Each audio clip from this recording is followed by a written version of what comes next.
আসসালামু আলাইকুম। হাবাসপুর 81 নং ইউনিটে 2025-26 রোপণ মৌসুমের জন্য আমরা এসটিপি বেড প্রস্তুত করেছি। ইতিমধ্যে আমাদের এসটিপি বেডের চারা গজানো শুরু করেছে। আলহামদুলিল্লাহ অনেক সুন্দর হয়েছে।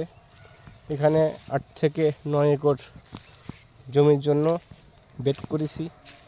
একেবারে বেশ পরিষ্কার পরিচ্ছন্ন এবং সুন্দরভাবে দেখা যাচ্ছে। আর অধিকাংশ বীজই গজানোর পরিবেশ হয়ে গেছে, আর কিছু গজিয়েছে। তো আলহামদুলিল্লাহ অনেক সুন্দর হয়েছে, অনেক সুন্দর।